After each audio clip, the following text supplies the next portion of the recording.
Hi, I'm Palab. I'm one of the subject matter experts here at Chegg. In this video, we will look at some common arguments supporting international trade restrictions. There are several arguments for opposition to free trade, including jobs, national security, infant industry, unfair competition, and protection as a bargaining chip. Let's look at each one in detail. Some free trade opponents believe that trade with other countries destroys domestic jobs.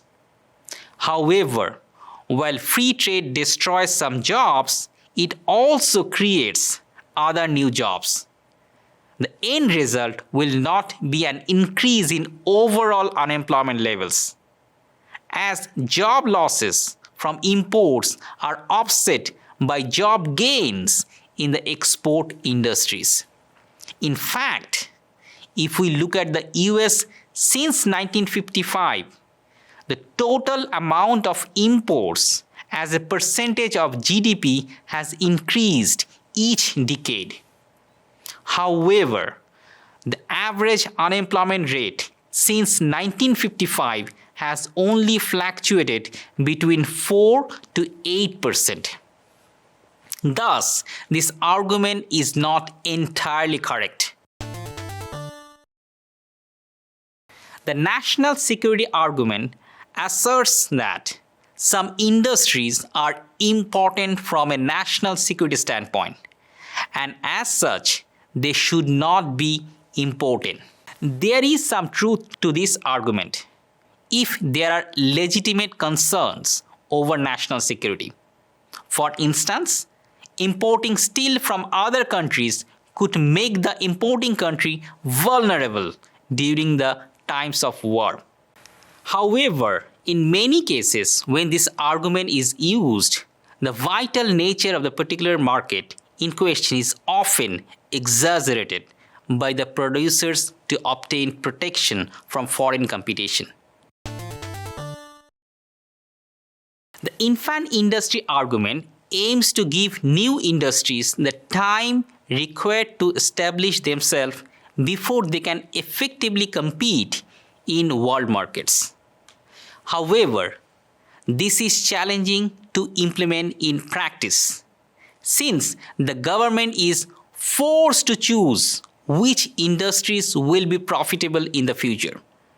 Additionally, the temporary policy may be hard to remove once trade restrictions are in place. Research has shown that protection is not necessary for an infant industry to grow.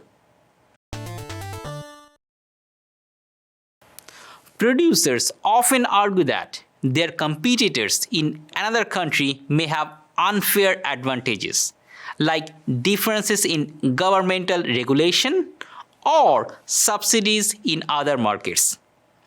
However, even if producers from another country have an unfair advantage, the total surplus in the country will still increase. The domestic producers are worse off, but the domestic consumers are better off since they can consume the good at a lower price. As a result, the overall welfare gain exceeds the loss to domestic producers. The protection as a bargaining chip argument is based on the idea that trade restrictions can be useful when negotiating with other countries to get a better deal. For example, the US could threaten to limit their imports of Chinese aluminum unless China lifts their quota on American soybeans. If China accepts the deal, then the bargaining chip argument works. However, if China refuses, then the US must choose between two bad options. Either restrict imports from China, which will reduce welfare in the US, or don't restrict imports, which will reduce US credibility in such future negotiations. I hope our lesson today on the arguments for trade restriction helps you understand the complexity of international trade. If you want to explore these topics more in depth, feel free to visit us at Chegg for more videos and pre-solved example problems, or bring specific issues to one of our subject matter experts. We hope to see you soon at Chegg.